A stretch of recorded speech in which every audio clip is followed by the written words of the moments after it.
Bienvenidos a Easy Econometrics, su canal virtual de econometría.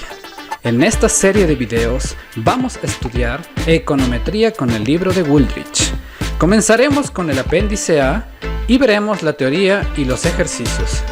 Espero que les guste y aquí vamos. Muy bien amigos, comencemos.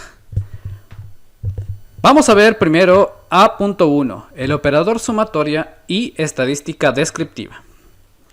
La sumatoria de una variable, en este caso xy, es igual a aproximadamente, o es equivalente a x1 más x2 y así sucesivamente hasta xn. El operador sumatoria tiene varias propiedades. La primera de ellas es la propiedad de la constante. Entonces la sumatoria de una constante, denotada digamos por c, es igual a n veces esa constante. La propiedad número 2 nos dice que la sumatoria de una constante multiplicado por una variable es igual a la constante, que se la pasa para atrás, multiplicado por la sumatoria de la variable, en este caso xy. También tenemos la propiedad número 3. La sumatoria de una constante por una variable más otra constante multiplicado por otra variable. Esto es igual de la misma forma. La constante la pasamos atrás por la sumatoria de la variable xy. Y aquí la constante b multiplicado por la sumatoria de y.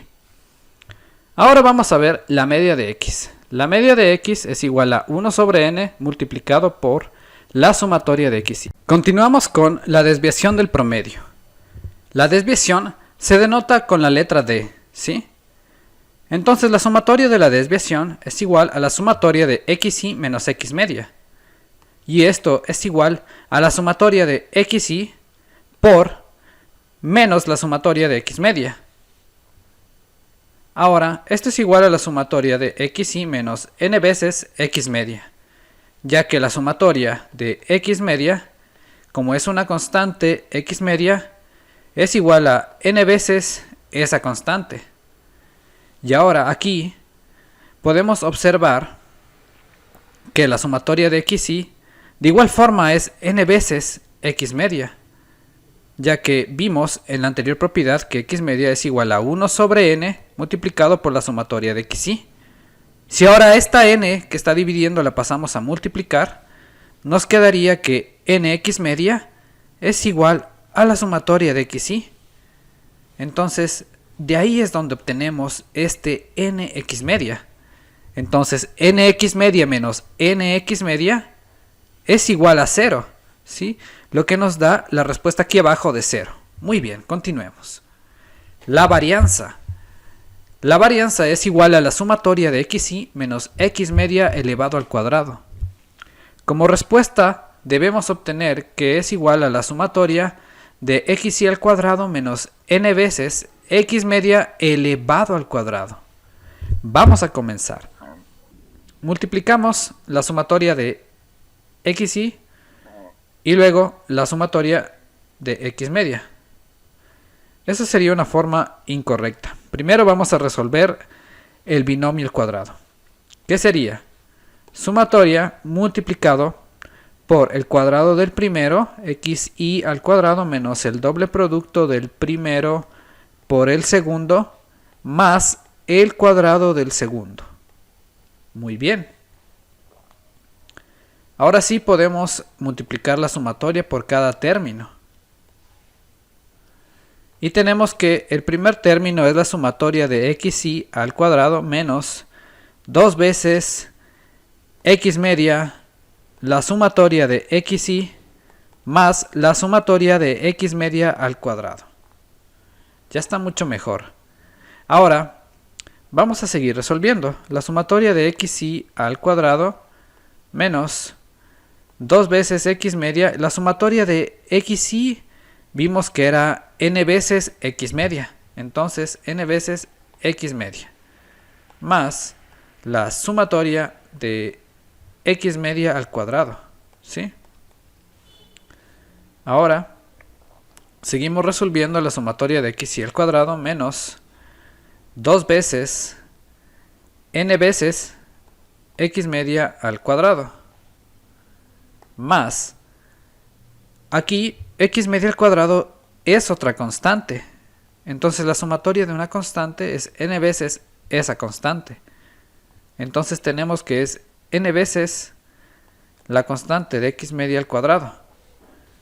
Entonces aquí tenemos unos términos que son similares y vamos a resolverlos. Y como respuesta tenemos que es igual a x y elevado al cuadrado menos n x media al cuadrado. ¿Sí?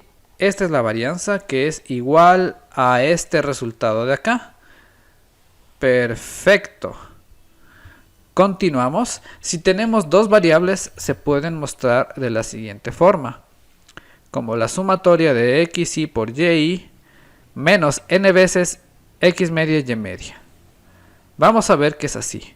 Primero multiplicamos xy por y luego xy por y media y luego x media por y x media por y media. Vamos a resolver esto, ¿sí? Sumatoria de xy por y menos xy por y media menos x media por y más x media por y media, ¿verdad? Ahora vamos a multiplicar la sumatoria por cada uno de estos términos. Y vamos a obtener el primer término, sumatoria de xy por y menos sumatoria de xy por y media menos sumatoria de x media por y más sumatoria de x media por y media. Vemos que el primero es sumatoria de xy por y menos y media es una constante, la pasamos para atrás, sumatoria de xy menos x media es una constante, igual para atrás, sumatoria de y más sumatoria de estas dos constantes. Ahora sí aplicamos las propiedades de las sumatorias. Y tendríamos xy por y menos la sumatoria de xy es igual a n veces x media menos la sumatoria de y es n veces y media más la sumatoria de una constante es n veces esas constantes x media y media. Vemos que aquí tenemos términos similares, entonces podemos sumar, ¿sí?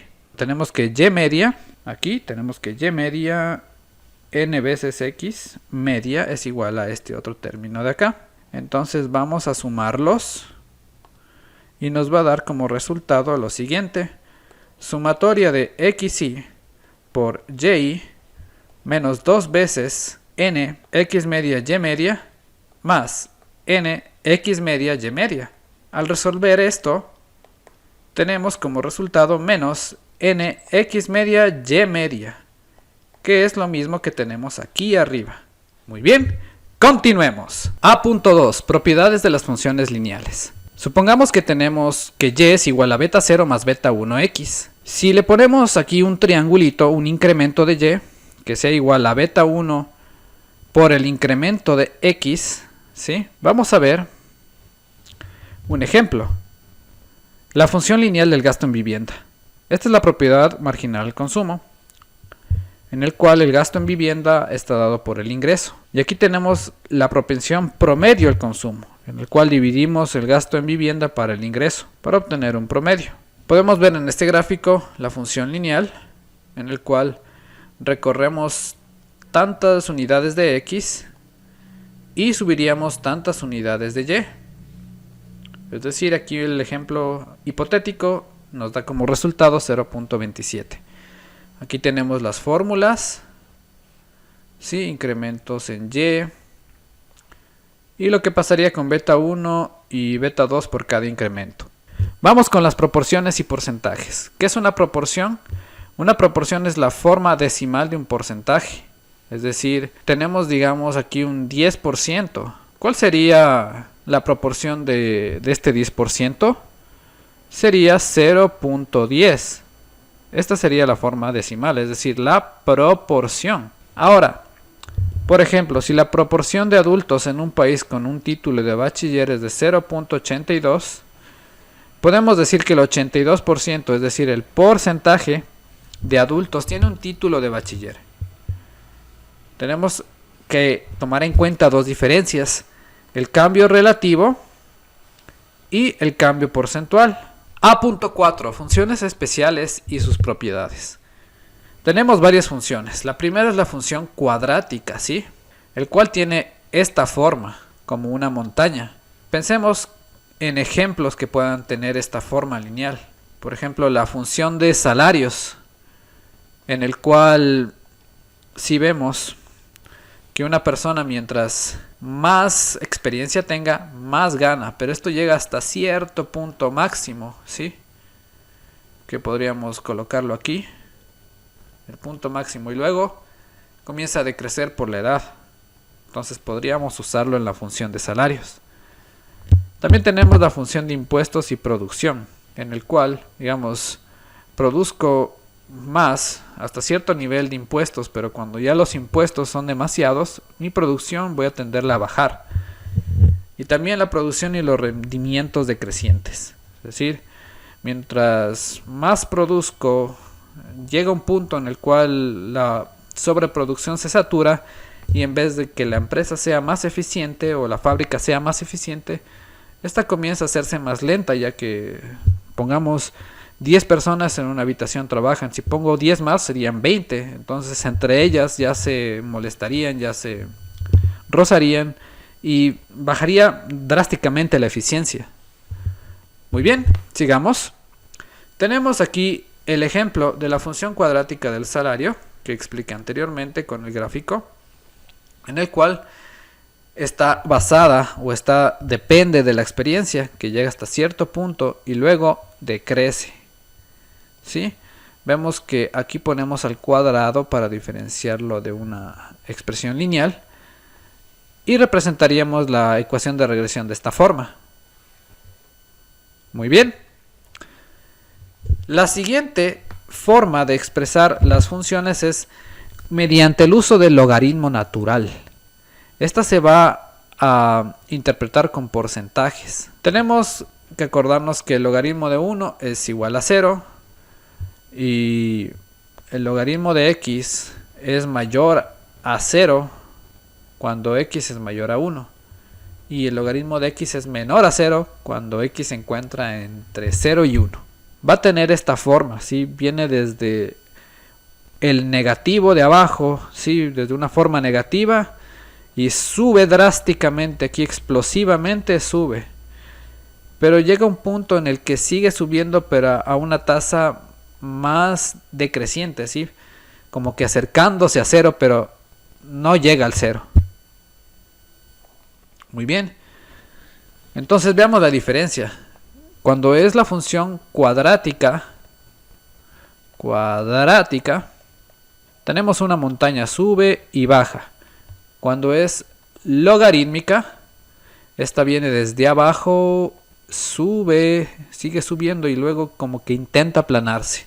Algunas propiedades importantes de los logaritmos. Recordemos, logaritmo de una multiplicación es igual al logaritmo de una suma más otro logaritmo. Logaritmo de una división es una resta. Y logaritmo de una potencia es igual a la constante que se pone aquí debajo multiplicado por el logaritmo de la variable que queda, en este caso x. Sí, la constante c es cualquier número.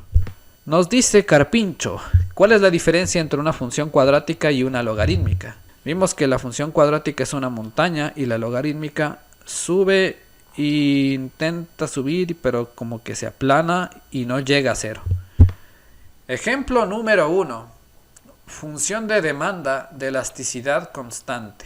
Si Q es la cantidad demandada y P es el precio, la elasticidad precio de la demanda es menos 1.25. ¿Sí? ¿Cómo interpretamos esto?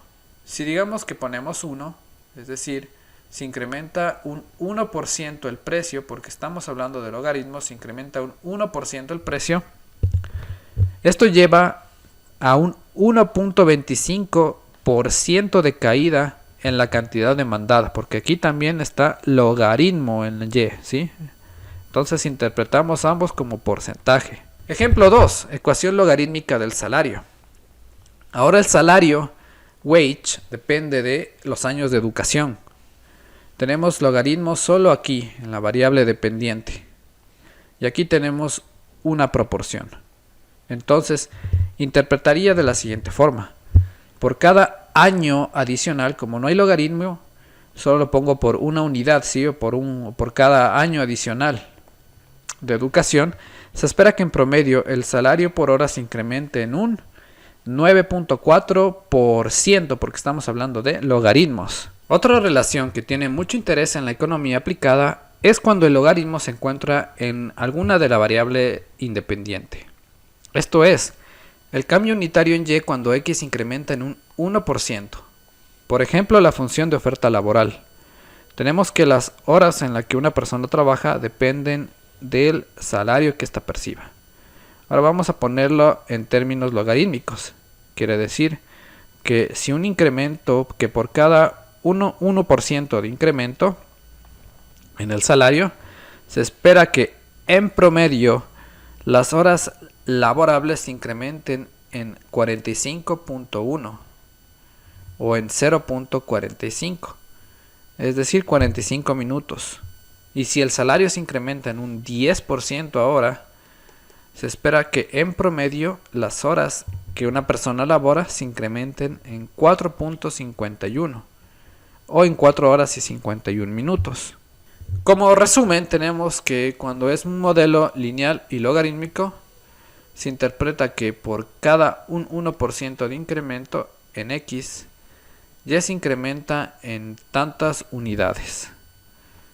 En el modelo logarítmico lineal, es en cambio que por cada unidad de incremento, y se va a incrementar en tanto por ciento. Y ahora aquí tenemos logaritmo en la variable dependiente y logaritmo en la variable independiente. Aquí ambos tienen un porcentaje. Por un 1% de incremento en x, se espera que en promedio y se incremente en tanto por ciento, ¿sí? Muy bien, ahora vamos a ver la función exponencial. Recordemos que epsilon OE es igual a este valor. Tenemos que la exponencial de 0 es igual a 1. La exponencial de 1 es igual a esto. Y el logaritmo es igual a beta 0 más beta 1x, que es lo contrario que la exponencial, que sería la exponencial de beta 0 más beta 1x, ¿sí? Muy bien, esta es la función gráfica de la exponencial, sube. La logarítmica viene desde abajo y se queda así, y la exponencial sube directamente de forma exponencial, como lo dice su nombre. Muy bien, pasemos a la parte más interesante, que es el cálculo diferencial. La derivada del logaritmo es 1 sobre x. Algunas funciones que se usan en economía junto con sus derivadas son las siguientes. Vamos a ver primero esta función, y es igual a beta 0 más beta 1x más beta 2 multiplicado por x elevado al cuadrado. Esta es una función cuadrática, ¿verdad? Vamos a sacar la derivada de esta función y obtener este resultado. La derivada de y, de este y, con respecto a los x. Entonces, derivada de beta 1x es beta 1, ¿verdad? Aquí está beta 1. Más la derivada de beta 2, x elevado al cuadrado. Entonces, recordemos que el 2 se pasa hacia abajo. Si este 2 pasa para acá abajo, multiplicamos por beta 2 y x 2 menos 1, lo que sería igual a 2 beta 2 x 1. Entonces nuestra respuesta completa quedaría como está acá. Perfecto. Vemos la siguiente función que tiene una división. ¿Cómo derivamos esto para que nos dé este resultado con respecto a x? Entonces vamos a separar el beta 1 de x, o más bien, como está dividiendo, vamos a subirlo hacia arriba. Nos quedaría de la siguiente forma. Tenemos que es beta 1, ¿sí?, multiplicado por x a la menos 1. Ahora la derivada de x a la menos 1 sería igual a menos beta 1 x menos 1 menos 1, ¿verdad? Esto sería igual a menos beta 1 x a la menos 2. Y esto sería igual a menos beta 1 sobre x al cuadrado, que es exactamente lo que tenemos justo aquí. Muy bien, vamos a calcular la siguiente función. ¿Qué nos trae la siguiente función? Primero, hagamos un poco de espacio aquí para poder resolver. Tenemos que la siguiente función contiene una raíz cuadrada. Vamos a quitar esta raíz cuadrada para que nos dé beta 1 por x elevado a la 1 medio. Derivamos esto y tenemos 1 medio beta 1 por x a la 1 medio menos 1. Esto nos da igual a 1 medio beta 1 por x 1 medio menos 1 menos 1 medio. Ahora tendríamos 1 medio beta 1 por 1 sobre x a la 1 medio. Al multiplicar esto, vamos a tener que beta 1 se queda arriba como numerador sobre 2x elevado a la 1 medio. Podemos representarlo también subiendo este x al 1 medio, diciendo que es igual a beta 1 sobre 2 por x a la menos 1 medio. ¿Sí? Que es lo mismo que tenemos aquí arriba como respuesta. Vemos que es lo mismo. Muy bien, vamos con lo siguiente. Vamos a borrar esto para tener espacio y poder resolver. Vimos que nos dio exactamente lo mismo. Y aquí esto ya resolvimos. Ahora tenemos la función de un logaritmo. Recordemos que la derivada de un logaritmo es 1 sobre x. Beta 1 por 1 sobre x. Si multiplicamos el beta 1 nos queda como numerador sobre x. Y tenemos aquí exactamente la misma respuesta. Y nuestra última función es una exponencial. Recordemos que la derivada de esta exponencial era la misma exponencial beta 0 más beta 1x multiplicado por la derivada de x. ¿Cuál es la derivada de beta 1 por x? Simplemente beta 1. Como beta 1 lo podemos poner a este lado de aquí y nos quedaría exactamente la misma respuesta. Y listo, hemos calculado cada una de estas funciones. Tenemos también las derivadas parciales. Estas nos sirven para dejar constantes las demás variables. Por ejemplo, aquí abajo, veamos, la derivada parcial de y con respecto a solo x1, x al cuadrado, perdón, x2 no le tomamos en cuenta. Entonces la derivada de 4x1 es 4. La derivada de 2x1, 2 lo pasamos para aquí, nos queda 2x1. Y la derivada de 7x1 por x2 es simplemente 7 por x2. Y listo. Tenemos resuelto las derivadas parciales. Vamos a ver un ejemplo. Función del salario con interacción. El salario depende de los años de experiencia. Tenemos aquí que está al cuadrado. Es una función que va así. Y también tenemos a la educación. Entonces vamos a sacar la derivada parcial del salario con respecto a la experiencia. 0.19 por experiencia. Al derivar nos queda simplemente el 0.19 menos el 2 que está como potencia pasa a multiplicar por el 0.04 que nos da como resultado 0.008 experiencia, ya que 2 menos 1 es igual a 1. Ahora, la educación y la experiencia. Tenemos que es más 0.007 por educación, ya que la experiencia se deriva. y así obtenemos el mismo resultado. Muy bien, vamos a continuar. Estos son los ejercicios del apéndice A del libro de Wooldridge, quinta edición. El ejercicio número 1. La siguiente tabla contiene los gastos mensuales del hogar para 10 familias. Es decir, la familia 1 gasta mensualmente $300, la familia 2 gasta $440, la familia 3 350 y así sucesivamente. ¿Qué se nos pide? Primero, encontrar el promedio mensual del gasto en vivienda. Para encontrar el promedio mensual, vamos a realizar la sumatoria de todos estos gastos, ¿sí? Esto nos va a dar como resultado 5.660. Ahora, dividido para 10, ya que son 10 familias, nos va a dar como resultado un 566 como respuesta número 1. Perfecto. Segundo, encontrar la mediana mensual del gasto en vivienda. ¿Cómo resolvemos esto?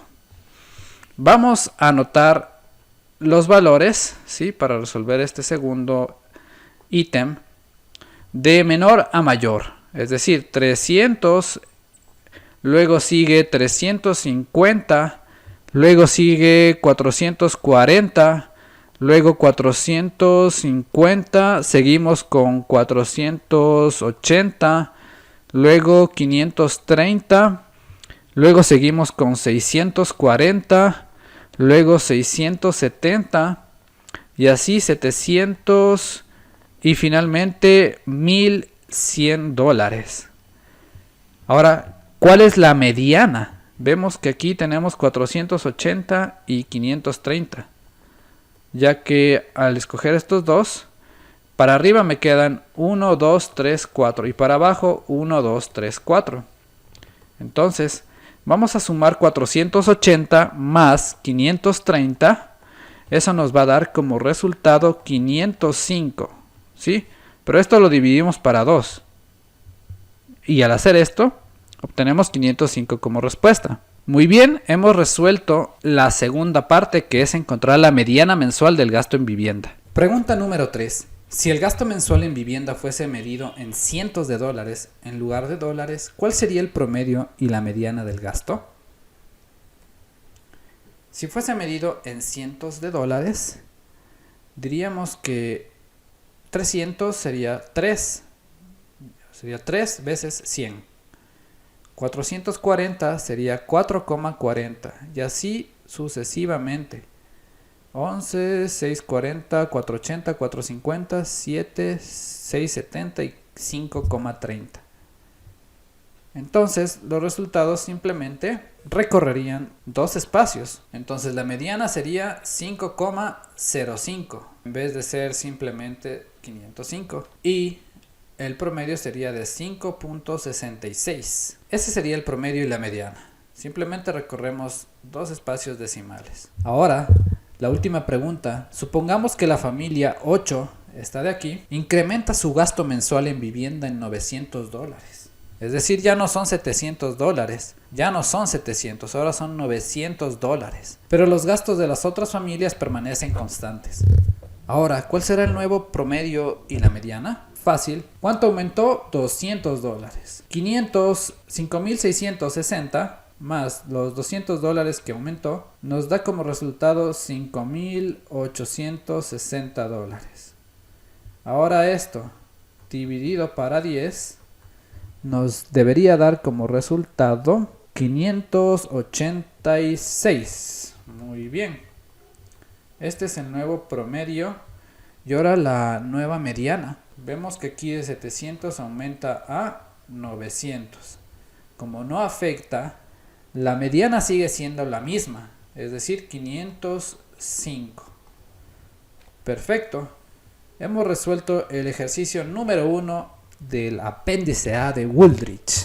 Ejercicio número 2. Supongamos que la siguiente ecuación describe la relación entre el número promedio de clases perdidas durante un semestre, representado por MIST, y la distancia que queda la casa de los alumnos a la escuela, distancia medida en millas.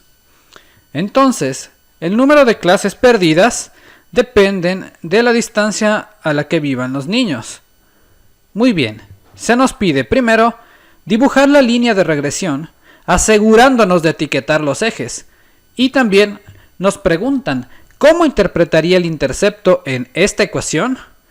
La segunda pregunta nos dice que, ¿cuál es el número promedio de clases perdidas por alguien que vive a 5 millas de la escuela? Y la tercera pregunta, ¿cuál es la diferencia en el número promedio de clases perdidas por alguien que vive a 10 millas y alguien que vive a 20 millas de la escuela?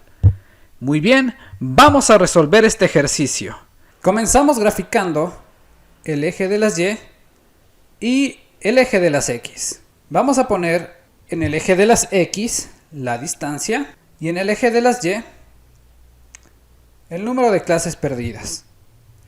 Entonces, supongamos que la distancia está 2, 4, 6 y 8. ¿Sí? Y el número de clases perdidas, digamos que comienzan en 1, en 2 y en 3. Entonces, vamos a dibujar la línea de regresión. Vemos que tenemos un intercepto de 3. Entonces, la línea de regresión va a comenzar desde aquí arriba y se va a ir hacia arriba de una forma pendiente. Ahora, supongamos que si vivo a 2 millas, aproximadamente perderé 4 clases y así sucesivamente. Entonces aquí lo importante es interpretar el intercepto, ya que eso es lo que nos pide la primera pregunta. Y diríamos que el intercepto 3 representa el número promedio de clases perdidas cuando la distancia es 0, ¿sí? Muy bien. ¿Cuál es el número promedio de clases perdidas por alguien que vive a 5 millas de la escuela? Entonces, recordemos que nuestra ecuación de regresión son clases perdidas, dependen de un intercepto que es igual a 3, más 0.2 multiplicado por la distancia. Entonces, si alguien vive a 5 millas, simplemente reemplazamos la D por el número 5, ¿sí? Y multiplicamos por 0.2. Esto nos da un valor de 1. Entonces, el número de clases perdidas por alguien que vive a 5 millas de distancia sería igual a 4. Y con eso responderíamos la segunda pregunta. El tercer literal nos dice, ¿cuál es la diferencia en el número promedio de clases perdidas por alguien que vive a 10 millas y alguien que vive a 20 millas de la escuela? De igual manera, vamos a reemplazar y escribimos 10 millas y alguien que vive a 20 millas. Simplemente reemplazamos 3 más 0.2 por 10 y aquí es igual a 3 más 0.2 por 20. En el primer caso tendríamos que es un resultado de 3 más 2 nos da 5 y en el siguiente caso sería 3 más 4 que sería igual a 7. Entonces alguien que vive a 10 millas de distancia va a perder en promedio aproximadamente 5 clases. Y alguien que vive a 20 millas de distancia va a perder en promedio 7 clases. Ahora vamos a ver cuál es la diferencia, ¿sí? Simplemente restamos 7 menos 5. Y esto es igual a 2. Entonces la diferencia es el número de clases perdidas, ¿sí? Que sería 2. Muy bien, vamos con el ejercicio número 3.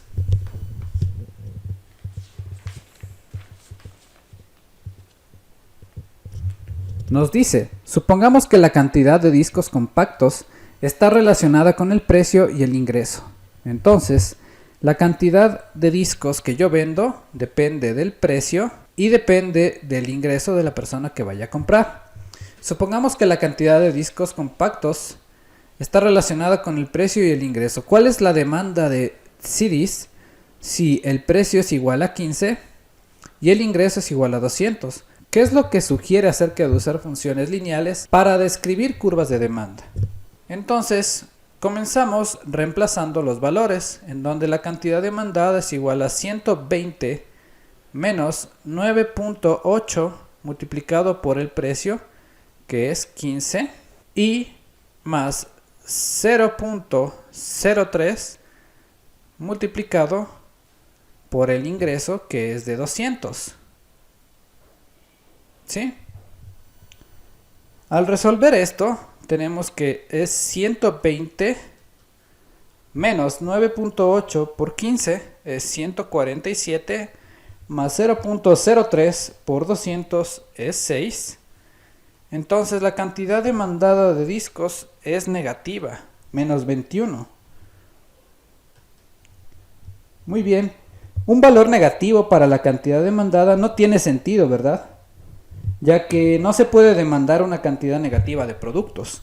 Esto sugiere que las funciones lineales pueden no ser siempre adecuadas para describir curvas de demanda, especialmente cuando los valores de las variables independientes, precio e ingreso, llevan predicciones irrealistas. Las funciones lineales pueden ser útiles dentro de ciertos rangos y debemos entender sus limitaciones. En este caso, la función lineal no es útil para predecir la demanda de CDs. Veamos el ejercicio número 4. Supongamos que la tasa de desempleo en los Estados Unidos es del 6.4% en un año y del 5.6% en el año siguiente. Se pide, primero, ¿cuál es el punto porcentual de decrecimiento en la tasa de desempleo? Fácil, vamos a decir que D es la diferencia y calculamos que es tasa inicial menos la tasa final. Entonces, la tasa inicial es el 6.4%, menos la tasa final es del 5.6%. Al realizar esta operación, tenemos un resultado de 0.8%, ¿verdad? Entonces, el punto porcentual de decrecimiento en la tasa de desempleo es del 0.8%. Nos preguntan también, ¿en cuál porcentaje ha decrecido la tasa de desempleo? El decrecimiento porcentual sería la diferencia dividido para la tasa inicial. Entonces, esto también lo vamos a multiplicar por 100 para tenerlo en valores de porcentaje.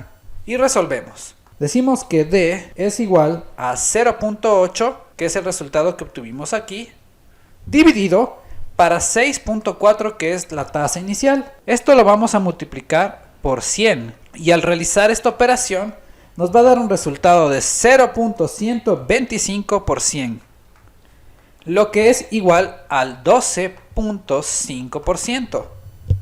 Entonces, la tasa de desempleo ha decrecido en un 12.5%. Ejercicio número 5. Supongamos que el rendimiento de mantener las acciones de una empresa en particular va del 15% en un año al 18% en el año siguiente.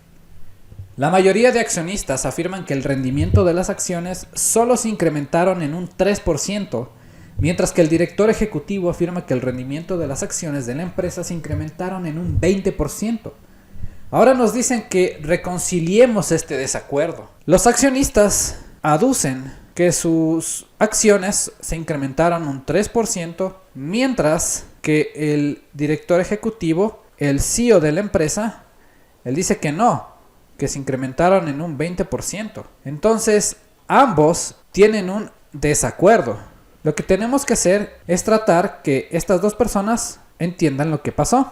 Para ello, vamos a comenzar con el incremento porcentual. Vamos a definirlo como IP. Esto es igual al 18% menos el 15%, ya que la empresa en particular fue del 15% en un año al 18% en el año siguiente. Y esto vamos a dividirlo para el 15%, ¿sí? Y luego multiplicamos por 100. Entonces, 18 menos 15 es igual a 3, dividido para 15. Tercera 1, tercera 5. Eso es igual a 1/5 por 100. Entonces, 100 dividido para 5 es igual a 20. Es un 20%. Esto es lo que hizo el director ejecutivo, el CEO, para aducir que sus acciones de la empresa se incrementaron en un 20%. Mientras que los accionistas lo que hicieron fue simplemente poner 18% menos 15%, que da un total de un 3%. Esto fue lo que hicieron los accionistas. Entonces, ¿por qué están en desacuerdo?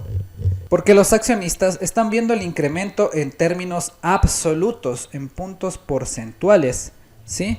Mientras que el director ejecutivo está viendo el incremento en términos relativos, en porcentaje de incremento respecto al valor inicial, que es del 20%. Ambas formas están correctas. Ejercicio número 6. Supongamos que la persona A gana $35,000 por año, mientras que la persona B gana $42,000 cada año. Se nos pide encontrar el porcentaje exacto en el cual el salario de la persona B excede al de la persona A. Entonces, comencemos con el literal I. El salario de la persona B menos el salario de la persona A dividido para el salario de la persona A. Y esto multiplicamos por 100. Entonces, tenemos que la persona B gana $42,000 menos $35,000 dividido para 35,000. Y esto multiplicamos por 100.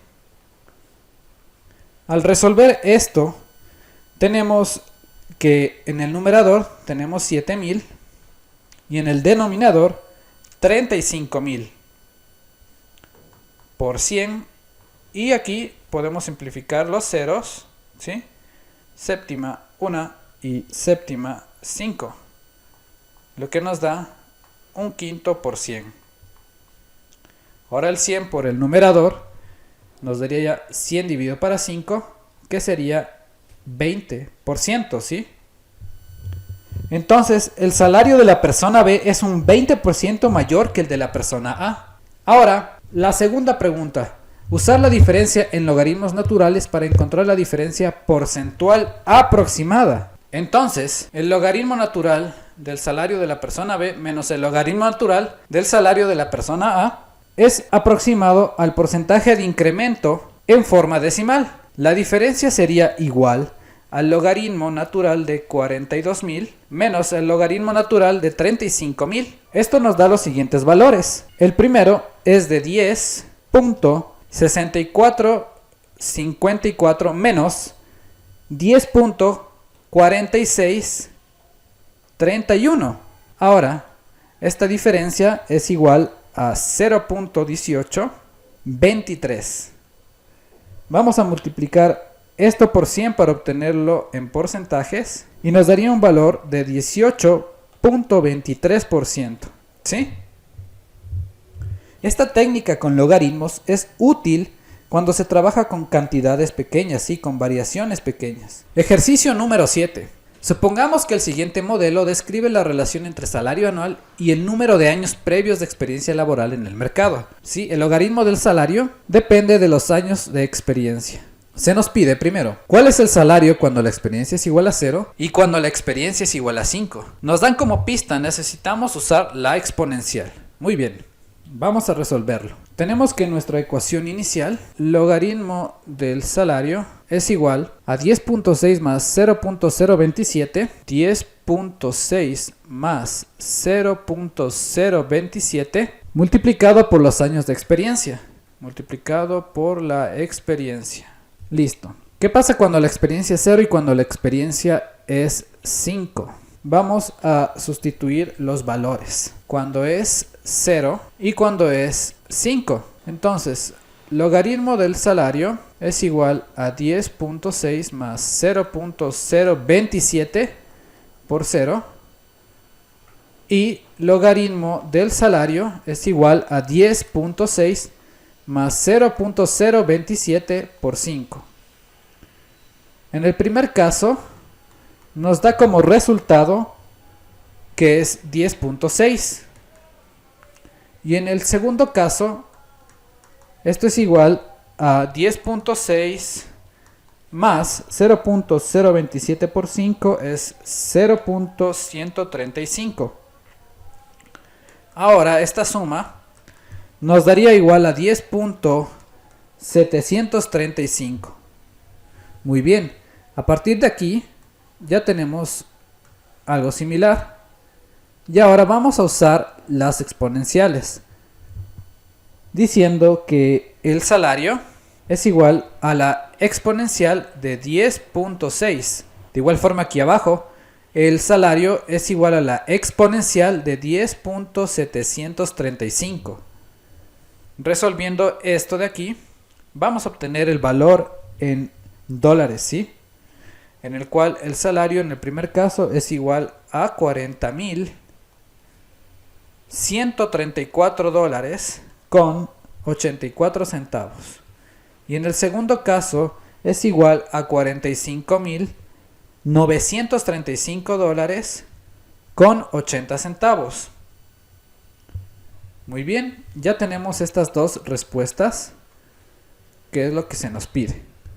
Ahora, en el literal 2, nos dice que usemos la siguiente ecuación para aproximar el incremento porcentual en el salario cuando la experiencia se incrementa en 5 años. Muy bien, vamos a resolverlo aquí mismo, pero necesitamos antes espacio, así que vamos a borrar lo que hicimos aquí para poder resolver este segundo literal, ¿sí? Muy bien, entonces el incremento porcentual de Y es aproximado a 100 por beta 1 multiplicado por el incremento de X. Entonces beta 1 es igual a 0.027 y el incremento de X es igual a 5, ya que nos dice que aproximemos la experiencia cuando se incrementa en 5 años. Entonces, usando la fórmula, el porcentaje del incremento de Y es aproximado a 100 por 0.027 por 5. Al resolver esto, vamos a tener que el incremento porcentual de Y es aproximado al 13.5%. Esto significa que el salario debería aumentar aproximadamente un 13.5% cuando la experiencia aumente en 5 años. Ahora también nos pide el tercer literal que usemos los resultados del primero de Y para calcular la diferencia porcentual exacta en el salario cuando la experiencia es igual a 5 y la experiencia es igual a 0. Comenté cómo esto se puede comparar con la aproximación en la parte 2. Vamos a calcular el porcentaje exacto de incremento en el salario. Vamos a decir que el salario con la experiencia es igual a 5 menos el salario con la experiencia igual a 0 dividido para el salario de la experiencia igual a 0. Y vamos a multiplicar por 100 para obtener el resultado en porcentajes. Muy bien, entonces recordemos que el salario de la experiencia 5 era igual a 45.935 dólares con 80 centavos menos el otro salario era de 40.134 con 84 centavos. Dividimos para 40.134 con 84 y multiplicamos por 100. Al resolver esto, vamos a tener como resultado 0.1445 por 100, lo que nos da un valor total de el 14.45%. Ejercicio número 8. Supongamos que el crecimiento en el empleo, representado por GRTHEMP, representa el crecimiento proporcional en el empleo en una determinada ciudad desde 1990 a 1995. Y Sales Tax representa la tasa de impuestos sobre las ventas, expresada como una proporción. Nos pide que interpretemos el intercepto y la pendiente en esta ecuación. El intercepto de 0.043 indica el crecimiento del empleo cuando no hay un impuesto sobre las ventas, mientras que la pendiente de menos 0.78 nos muestra que por cada aumento del 1% en el impuesto sobre las ventas, el incremento del empleo disminuye en un 0.78%. Muy bien, vamos con el ejercicio número 9. Supongamos que la producción de un cierto tipo de cultivo en bushels por acre está relacionada con la cantidad de fertilizante en libras por acre. ¿Cómo? La producción depende de la cantidad de fertilizante que usemos.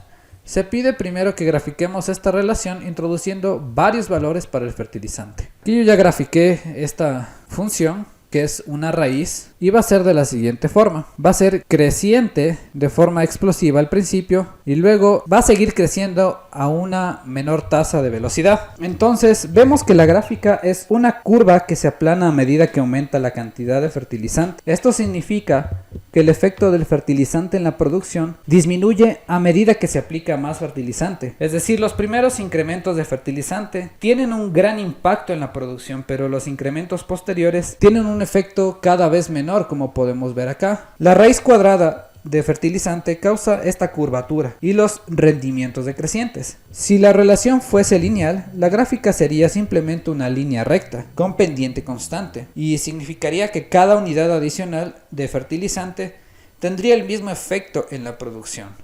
Ejercicio número 10. Supongamos que en una ciudad en particular se realiza una prueba estandarizada a todos los estudiantes de último año.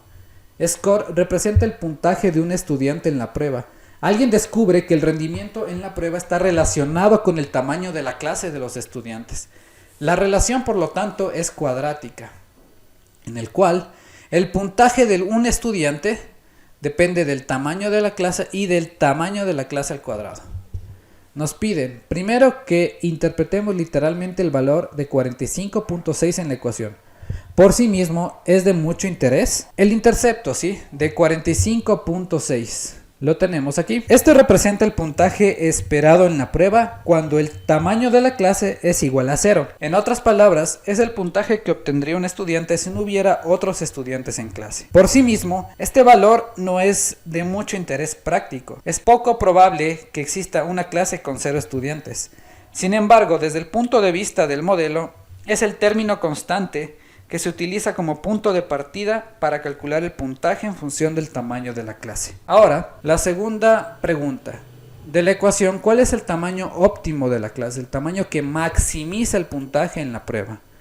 Nos pide que redondeemos la respuesta al número entero más cercano. ¿Cuál es el puntaje más alto que se puede obtener? Vamos a escribir el literal 2 y la ecuación de score, es decir, el puntaje es igual a 46.5 más 0.082 por el tamaño de la clase menos 0.000147 por el tamaño de la clase al cuadrado. Muy bien, para obtener el tamaño óptimo de la clase vamos a utilizar las derivadas, ¿sí? Vamos a utilizar la derivada del puntaje con respecto al tamaño de la clase. Y derivando, tenemos el primer término que es C. La derivada de C es 1. Entonces tenemos que 0.082 menos 2 por 0.000147 y C. Esto nos daría igual a 0.082 menos 0.000294C. Ahora que ya tenemos la respuesta de la derivada, vamos a igualarlo a 0 para obtener el punto crítico, ¿sí? Ese punto en donde nos dice que será una montaña o será un valle, ¿sí? El punto crítico que estamos buscando aquí, ¿verdad? Entonces, vamos a ello. Igualamos esta ecuación: 0.082 menos 0.000294C es igual a 0. Ahora, 0.082 es igual a 0.000294C. Ahora, al despejar la C, nos da que es igual a 0.082 dividido para 0.000294. Entonces, resolvemos esto y C es aproximadamente 278.9116. Con lo cual, el mejor tamaño de la clase para obtener un buen puntaje es de 279 estudiantes, ¿sí? También nos pedían cuál es el puntaje máximo que se puede obtener.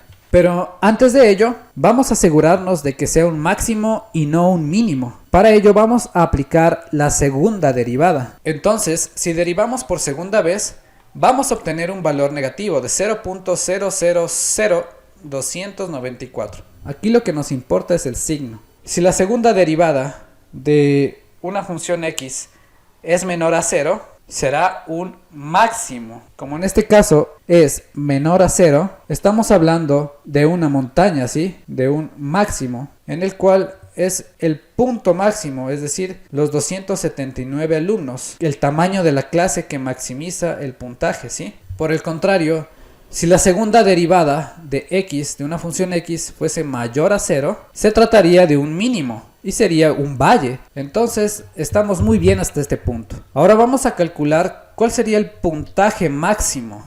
Simplemente reemplazamos el tamaño de la clase de 279 en la C. Si multiplicamos por 279 menos 0.000147 por 279 al cuadrado. Ahora el tamaño óptimo de la clase al realizar esta operación matemática nos va a dar el puntaje máximo, que es de 57.04. Entonces este es el puntaje máximo que pueden obtener los estudiantes. Muy bien, vamos a ver la tercera pregunta, que nos dice que dibujemos un gráfico que ilustre su solución en la parte 2. Y aquí tenemos el gráfico. Como podemos ver, la función es cuadrática, crece hasta cierto punto, ¿verdad? Va creciendo hasta arriba, hasta llegar al punto máximo de 279 alumnos, que es el tamaño de la clase óptima, con un puntaje máximo de 57.04, es nuestro puntaje máximo. Y luego a partir de este punto, como es una montaña, sigue decreciendo, ahora decrece. Es decir, si aumenta la cantidad de estudiantes o alumnos en un aula, el puntaje va a decrecer. Muy bien, la última pregunta nos dice, ¿parece probable que la puntuación y la clase tengan una relación determinista? Es decir, el valor de una variable define exactamente el valor de otra variable. Es decir, ¿es realista pensar que una vez que se conoce el tamaño de la clase, podemos saber con certeza el puntaje del estudiante? Explíquelo. Pues no es realista pensar que el tamaño de la clase determina exactamente el puntaje de cada estudiante, ya que existen otros factores que influyen en el puntaje, como por ejemplo la habilidad y el esfuerzo del estudiante, o la calidad del profesor, o los recursos educativos disponibles, y también el ambiente de aprendizaje. En conclusión, el modelo es útil para analizar tendencias generales, pero no es determinista, es decir, el valor de una variable no define exactamente el valor de la otra variable. Y muchas gracias por su atención.